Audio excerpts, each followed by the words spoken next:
Welcome to NFCC's Guide Through the Seasons of Mental Wellness. I'm your host, Anna Crane, a licensed social worker and outreach counselor at Nick Finnegan Counseling Center here in Houston, Texas. You are not alone. Saying this to someone who is struggling may be the most comforting thing that you could say to them. There are 8 billion people on this earth. Of course we're not alone, but there are times in life when it certainly feels like we are. Times when it may be difficult to talk about what you're going through. In this season of the Seasons of Mental Wellness, we get vulnerable and talk about how to overcome struggles that are more common than you may think, with someone who's been through it. I'm your host, Anna Crane. Now let's get into today's episode. Welcome, Julie. I'm so excited to have you today. I can't wait to talk to you about this topic because I feel like so many people who are parents or are caring for loved ones experience this, especially all of our little friends who have big emotions, and being a parent or a family member or caretaker to that can feel really hard. So I'd love for you to start by talking to us a little bit about you and telling us about your work and your connection to this topic and supporting parents in managing big emotions with their kids. Well, thanks for having me. When it comes to managing big emotions, my first entry into this world was when I was a middle school English teacher. Yes. So with that age, there's just so many emotions. And then with that subject matter, a lot of emotions come up. So, I mean, we would be having really deep conversations in class, and they'd be writing some really deep, dark stuff in their stories and in their journals. And I'm just like, oh my God, like, what do I do with this? Yes. And a part of me started to realize I really enjoyed that part of my job. I was like, okay, like they're not opening up to every teacher. They're not coming after school or during lunch to talk to every teacher. And I have some skill that I'm offering these kids, and I want to learn more about how to do this work. Yeah. So that's how I ended up going to school and becoming a counselor. And the first job once I graduated was actually a family therapist. I worked in the Bronx with families whose kids were struggling with some pretty intense behaviors, like they were being aggressive in the home or they were running away. Yeah. And the parents were just desperate for answers, and they really wanted me to come in and like, quote unquote, fix their child. And what, always ended up happening is that I actually met one-on-one with the parent a lot more than they expected, because it was really about empowering the parent to be firm with their boundaries and parent with a little bit more confidence. Because at that point, the parents were feeling, honestly a little fearful of their kid and the big emotions that they were expressing.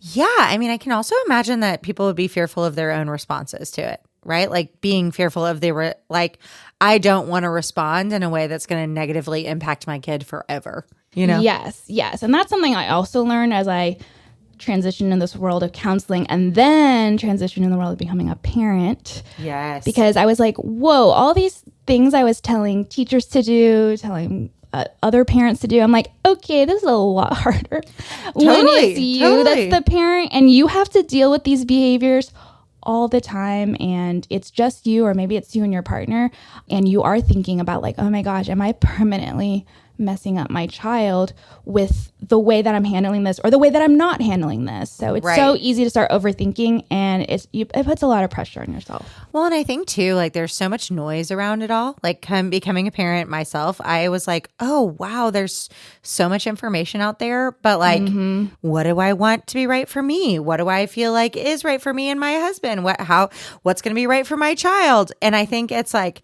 you can feel so alone when your own child, for lack of a better word, is losing it, right? Yeah. So it's like, what do you suggest that we do in those moments? I mean, I think the work really starts before that moment. Yeah. And it's really about having reasonable expectations of our kids. Like too often, I think like as adults, we apply our adult thinking to a kid's situation, and they just do not have the same brain that we do. And that's why they get so upset over putting their shoes on or the way we cut their banana this morning. And we're just like, what just happened? I don't understand. And the more you dive into the research of like how kids' brains are truly different than adult brains, you realize that is an appropriate reaction. You know, we have a more developed prefrontal cortex. We have the stronger executive functioning skills. So we know how to manage our emotions when we're moving through transitions, or we're facing something that's a little bit different than we expected. They don't, so they're going to have those big emotions over things that just feel like so minor. So I think for me, a lot of it is just like recognizing like this is an appropriate response. There's nothing wrong with my child. I haven't done something wrong. This is about what we can expect from a kid at this age. So I hear that, and I think as a parent, right, I can like put my hat on as therapist, Anna, and I'm like, yeah. And then I think also, right, like I can put my hat on as parent and be like, yeah, I can like acknowledge that, sure, that's an appropriate response for a 2-year-old. But I also am like challenged by the idea of like, but I need you to stop. Yeah. Right? Like I need that tantrum to stop because, you know, we need to get it going or keep it moving, or like everybody just needs to get in the car because we're going to school. Right. So I feel like in those moments, what do you feel like is a suggestion of like, how do we keep it together so that we don't feel so alone in those moments? Right. I mean, first of all, take a deep breath, several breaths. Yes. You know, it's about calming our own nervous system. And I like to kind of question my idea of like, why does it need to stop now? Why do I feel like I am in such a rush right now? Because oftentimes we're not pressed for time as much as we think we are. If we just spent the 1 minute consoling our child, like this might not take as long as it would take for them to feel ignored and have to keep fighting us to be heard. Right. You know, if you take that minute, you'll be surprised, like, okay, that didn't actually take as long as I thought it would, or as long as it felt, right? Because when our kid's crying, those seconds feel like minutes, feel like hours. I was just thinking there's such a difference between like the minute that it can take to calm a child down versus the 45-minute drive of crying to work that like, sure, maybe I got there on time, but like I'm not in the headspace to actually get the work done or start working because I was just in the car with someone screaming. Yeah, and I think there are moments where we have to move quickly and we don't get to be the best version of ourselves, and it's okay. I give myself grace. I forgive myself. Like, I wasn't my best in that moment. I just couldn't. Next time when there is time, I will allow myself to be. Yes, I think it's so true. Like, and I think that role modeling is like clutch, right? So I work with younger kids. I've always worked with kids. I have a few adult clients, but mostly I'm serving kids. I know that you kind of serve everybody, right? Well, I serve mostly adolescents because, you know, I taught middle school and high school, but now I've started working a little bit with younger kids, and now I work with adults as well. So that's been really interesting to see emotional regulation through the lifespan. Yes.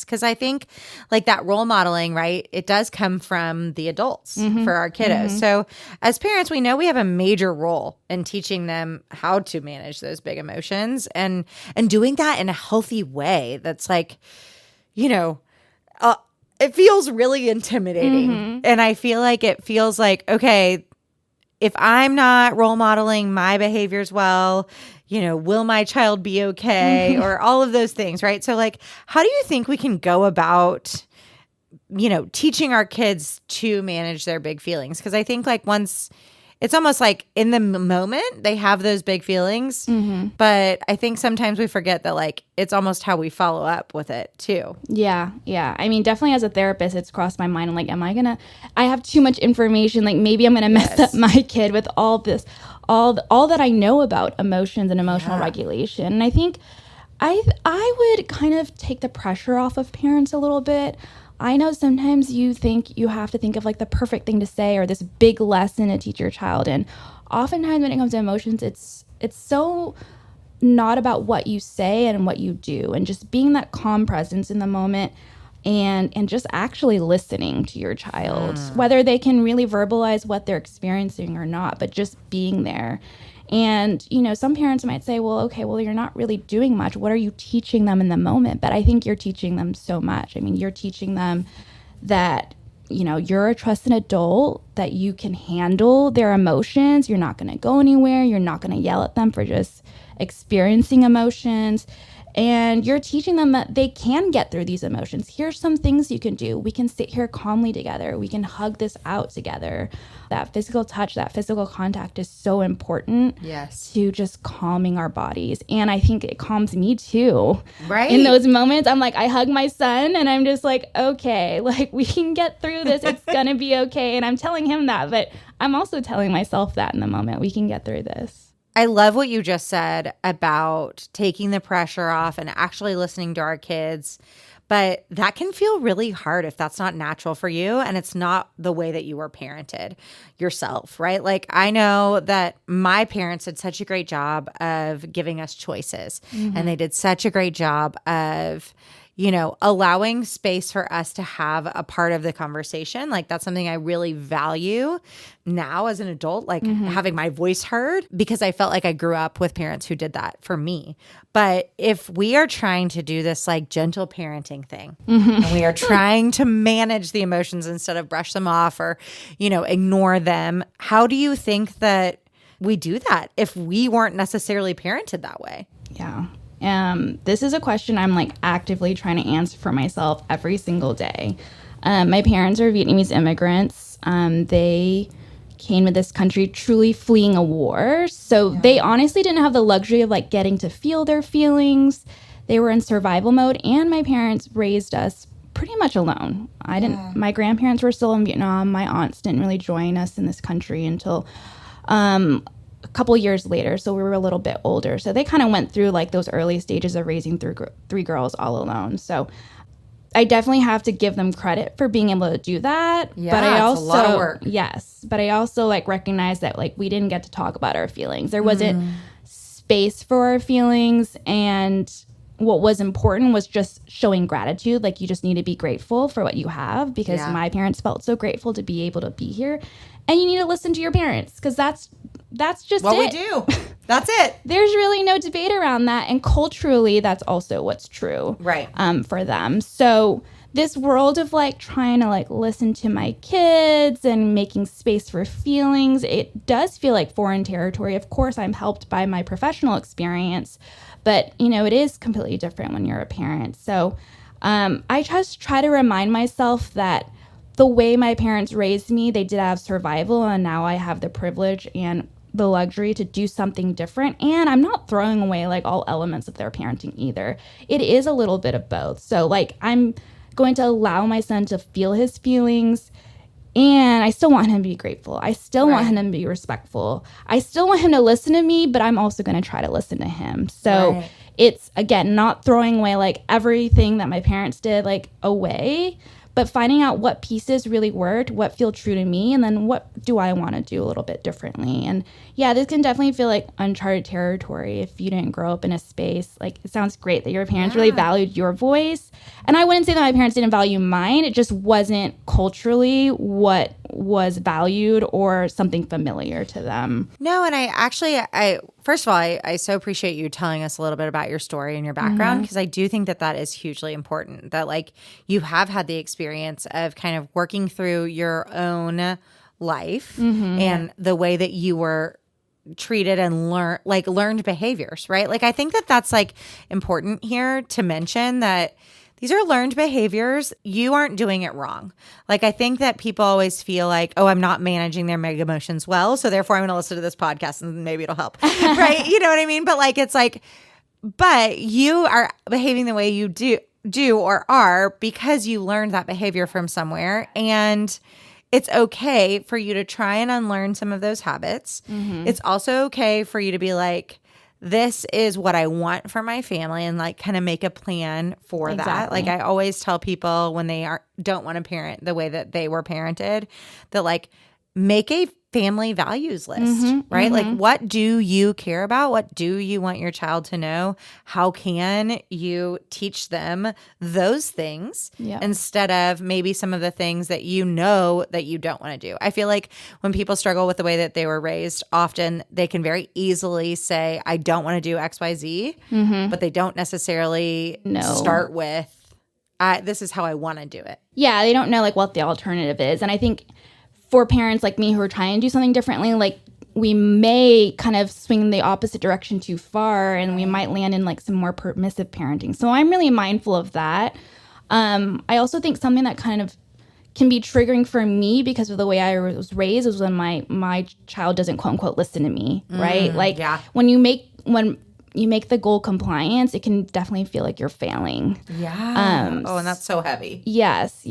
And I have to remind myself, like, why did I comply when I was a child? You know, was it because I was listening to my parents, or was I afraid of punishment? Right. You know, because a lot of us were raised where you got grounded or you got punished for not following instructions. Yeah. So it is a lot harder, I think, to raise kids who are cooperative because they are kind or they're empathetic. I mean, those are some really abstract skills that we're trying to teach kids, and they take a lot longer to learn. Yes. So I think if you're trying to parent differently than your parents, you have to recognize in the short term, it might feel like you're failing. And in the long term, your kids are going to get some skills that I think will really carry them through adulthood. Yes. And that is like actually the goal, right? Mm-hmm. Like as a parent, the goal is actually, I want my child to become a kind, well-adjusted, loving adult. And so like if you can think about it, right, in the moment when they're screaming, there's not a lot of foresight, right? But if you can calm your body down enough to recognize like, this actually might be good for my child's future self. Right. That's like best case scenario. I mean, I think that like we're talking about this and talking about kind of that rebuilding of your own, your expectations for parenting. But so many of us, and I would say so many of our listeners, are really lucky enough to be supported by their parents or their in-laws or someone older or from a different generation or even actually parenting style. How do you feel like we approach that? Like, how do you feel like we talk to those people about what we want for our kids now? Yeah, I think this is something that comes up a lot with my parents. So I am lucky enough to have my parents around and who help with my son and my nephew as well. And I think oftentimes what the conflict, if there is a conflict, what it's really about is my parents feeling like I'm shaming them for their parenting style. Yes. They're thinking, oh, Julie, you're not parenting the way we parented because you think there's something wrong with the way we parented or that wasn't good enough. And like sometimes there might be some truth to that, right? But I think more often than not, it's really like the both of us are doing the best we can with the information that we have. And we just have more information now about what's best for kids regarding their emotions, regarding their sleep, regarding their nutrition. And so parenting's going to look different now. And our kids live in a different world. So again, parenting's going to look different because of that. So I try to acknowledge my parents for, again, raising 3 little girls on their own and letting them know, like, I'm basing off what I'm doing on evidence-based strategies. And I blame things on my pediatrician all the time. I say, this is what his doctor said that we need to do. I love that you do that. If you don't trust me or you have questions, like, just know that this is what the doctor suggested. And like that tends to kind of quiet them up. And honestly, I think like some of the strategies have really rubbed on my parents over time. So I feel like time helps too. Like my dad is now honestly the first person to call me out if I'm raising my voice around my son. I'm like, oh, remember, let's stay calm. Let's lower our voices. I'm like, okay, Dad, thank you. Thank you for that. So, I mean, I think they're understanding the strategy more. I also like give my parents the permission to have a different relationship with my child. I tell my parents, like, look, you don't have to be a parent now. You get to be a grandparent. So you don't really have to worry about discipline. If you have questions about discipline, like, just ask me. Like, that's not something for you to stress about now. Like, that's something for me to stress about. And I do stress about it. So I let them know, like, what looks like permissive parenting or me not acknowledging something is actually me working really hard to monitor my emotions, display some self-control, and teach him how to manage his emotions. And I let them, you know, if they want to approach things a little bit differently with him, whether it's to indulge him a little bit more, if they want to feed him some foods that I don't necessarily feed him on an everyday basis, like, I allow that because, you know, now he gets to have a special relation with his grandparents, and that's important too. Well, and I love what you said about like, let me be the person who faces that. Mm-hmm. You know, I think that that's huge because I do think so often that's not how our parents think. Like we are their kids. Mm-hmm. I think that they, you know, they're like, well, I'm still parenting you.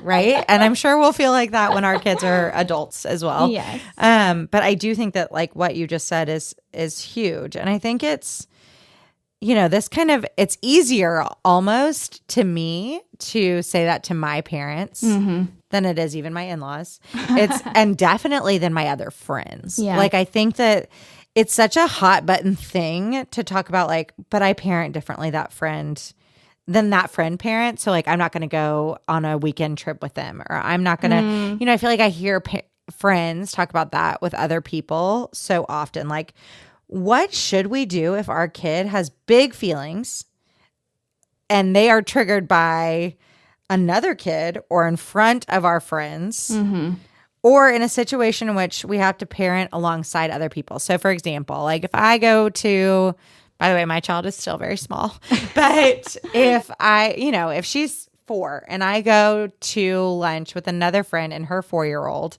and they're playing, and my daughter is like, she hurt my feelings and yada, yada, yada. And we would approach that situation very differently as moms to our kids.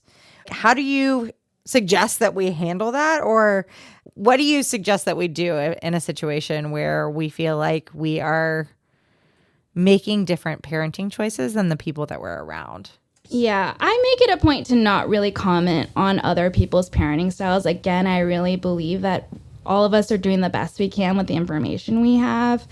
And I think so often in these situations that involve other kids or we're in public, our kids are just being kids. Yeah. And any feelings we have are really about what we think others are thinking about our parenting. So it's really easy to go to a place of like embarrassment or shame when like our kids maybe having a meltdown in public and think, oh my gosh, this needs to stop as soon as possible because I'm feeling so anxious and I'm feeling so embarrassed. And when we act from those feelings, we often do a lot of things that make the situation worse for our child. Yeah. And that leads to, you know, bigger meltdowns and then more embarrassment for us. So what has really helped me is just kind of reflecting on how I respond in those moments when I'm the observer. So I do this a lot when I'm on airplanes or at the airport. You know, I observe these other moms who are like struggling with their kids, and like I realize like I'm not thinking, oh my God, gosh, what's wrong with that mom? What is she doing? She's not doing enough. You know, she's terrible. Like I'm never thinking that. I'm always thinking, any other day that could be me over there. Totally. That's so funny because I actually said that. I said that this weekend to a family member. I was like, it's so crazy because I have never been bothered by other people's kids. And so, one, it kind of blows my mind when people are. But 2, I think like it's funny that knowing that I was never bothered by other people's kids as a person, why am I so bothered as a mom when my kid starts crying? Because I'm worried that she's bothering other people. Right. You know, it's like this, it's just like, I think it's just this almost natural response to be like, I'm sorry, everyone. But it's, you know. You feel like you're creating a problem, that you're a burden when sometimes, okay, not all kids cries, but sometimes kids cries are like, you can barely hear them, but you're right next to your child and it feels so loud. Yeah. And it's you, our feelings of anxiety and embarrassment that wants it to end. And, you know, now when I'm at the airport, I think, really what I think is like, that mom's doing a great job. I'm sure she's trying her best. You know, if I can, I tell her that. Yes. I share some encouragement. I offer some help if it's appropriate.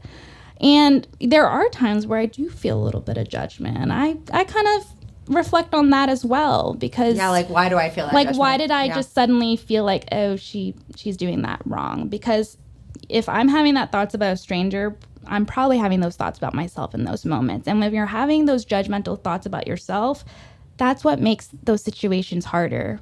That's what makes it harder for you to kind of stick to those values that you made as a family and as a parent, because now you're too wrapped up in worrying what other people are thinking. Totally. And I think like what you just said is so important for this the concept of like, you're not alone when you're facing these big emotions from your kid or really from yourself. Like, I think there is so much community in motherhood and parenthood and caretaking. Like, but I think so often because we're hard on ourselves and because we can be judgmental of ourselves, we don't feel like we can find it. Do you feel like you have some suggestions for ways that we can find community in motherhood and parenthood, especially when we're feeling like we're just in the depths of this like little kid, trudging along? Yeah, it can definitely be tough, especially if like the friends you had, like either they're not parents yet or maybe their kids are older, because especially in those first couple years of life, like unless you're in that specific phase of the newborn phase or the infant phase or toddler phase, like you're just in a completely different world. Yes. And we're kind of not answering your question, but kind of answering your question. Where I don't find community is social media. I feel like social media made it so much harder for me to not feel alone during those early stages of motherhood, because there is so much self-comparison. There's way too much advice on there that just made me feel like I'm not doing enough. Here's what I should be doing. Oh, what I'm doing is wrong. So my suggestion for finding real community that worked for me is just getting out there and seeing what sticks. One of the really good mom friends I have now, I met her at a free story time at the library. Oh, that's amazing. Both of our sons had absolutely no interest in the story. They were some of the kids were like sitting there in their mom's laps, and our sons were crawling off and digging in through like a toy chest, and I was just like, oh my gosh. But she was handling it so well, and it like gave me permission to be like, okay, my child can do that and I can handle this and it's totally fine. Totally. And we connected over that, and I think that's what community is actually about, is like finding that space of non-judgment, finding support. And our kids are really close in age, so of course they can play together and we get to, chat and connect, and we hang out without our kids too, because that's important. Well, and I think I really am so glad you just brought that up, because I think everything you just said is so crucial. And I also think that it is important to have, if you can, right? Like, I recognize that there are a lot of situations in which people cannot, but if you can spend time away from your child in some capacity, whether that is your work or that is like a hobby that you do, but spending time talking about other things, yes, can be very hard. Yeah. I can like acknowledge that can feel really hard, but also is really important to our souls. Like, it can help us just like feel not alone, because we are people outside of being just a mom. Yeah. And I feel like spending those moments away from my kid helps me build trust in the other caretakers in my life. And that is what our village is built from. Like, totally. I feel more trust in my parents and my partner and my sister and my cousin, that, wow, look at all these people that are trusted adults in my child's life, that I feel that much trust in them that I entrust them with my child. So I think that's really powerful and gives us space to be able to take breaks, get away, and, invest in ourselves. Yeah, I love that. I love to hear that. I feel like, it's so easy to just get in the trenches. So I'm going to take us out of the trenches here. Imagine it is years from now.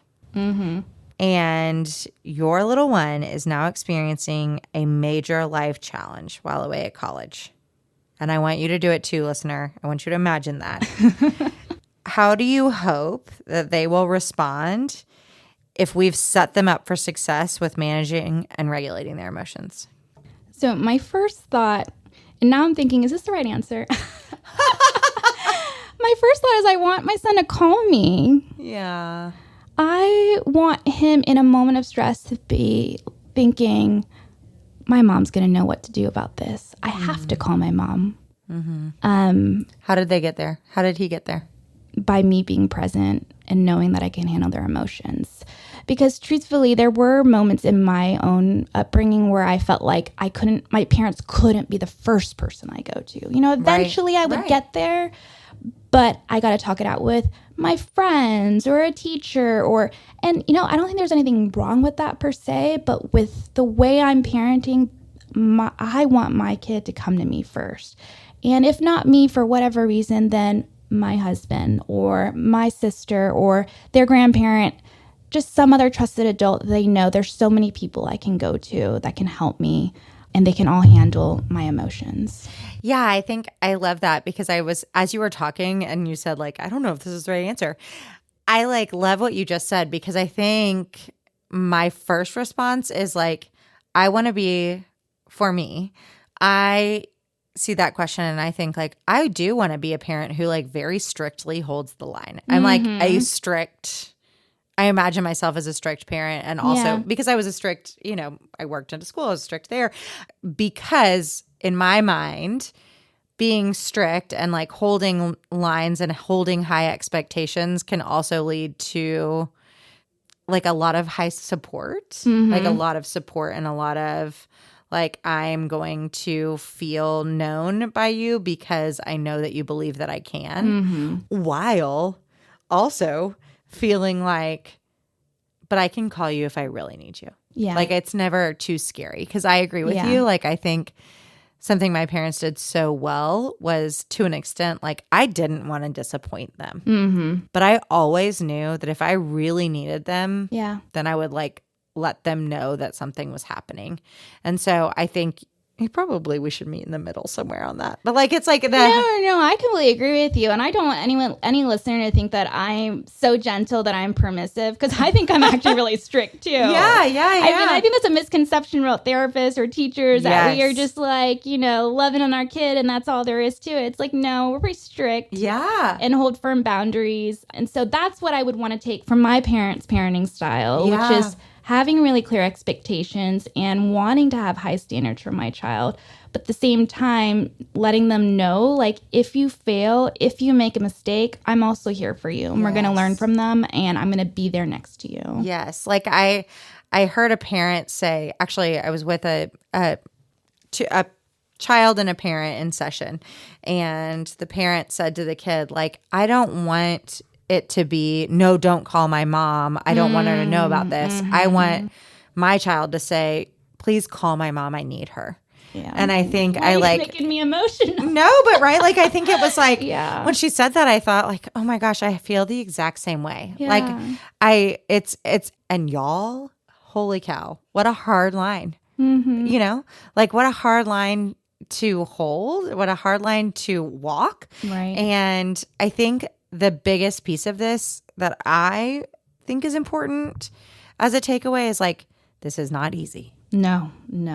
Like, it's not easy at all. It's easier to raise a child who like complies because they're scared of punishment and scared of you or, that's easier. And then it's easier to just let a kid do whatever they want. The harder thing is to love them really hard and hold those strict boundaries. Yeah. And I think it's like knowing that even you listening to this podcast, right? Like you wanting the information, you seeking out the help is really important, and to not be afraid to let a professional assess your child, right? Like if you're like, hey, no, these big emotions feel like a lot more than just like a temper tantrum.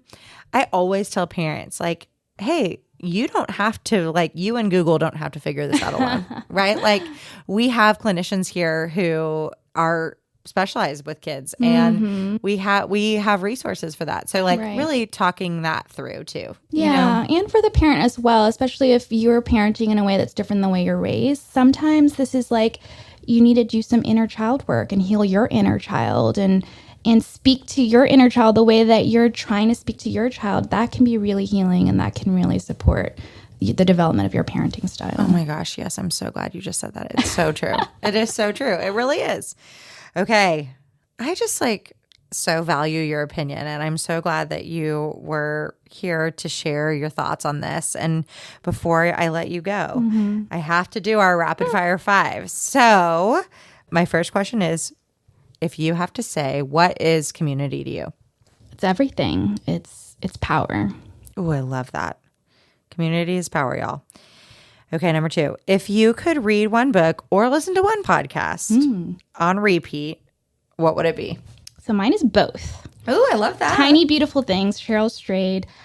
then became a podcast. I mean, it's so wonderful. So many gems.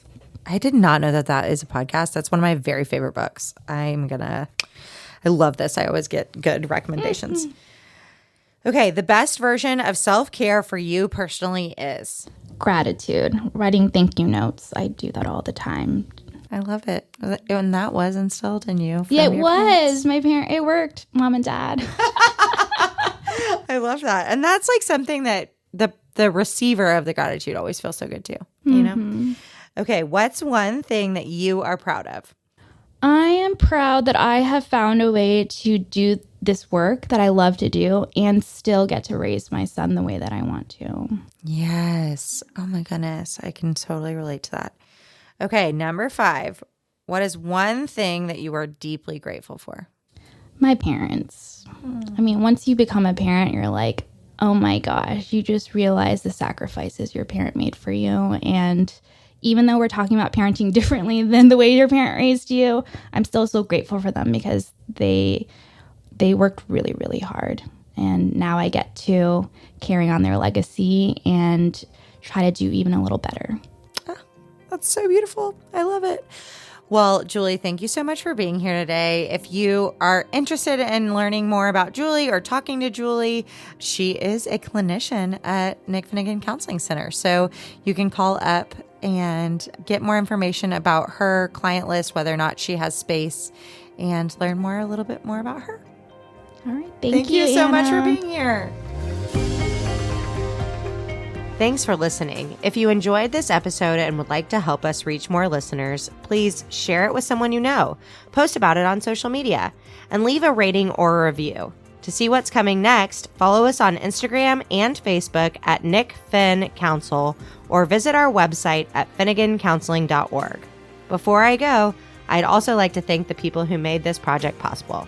My wonderful friends and guest experts who joined me each episode, our production team at 3 Wire Creative, our editor, Giselle Dixon, and the amazing leadership team and supporters at Nick Finnegan Counseling Center in Houston, Texas. Until next time.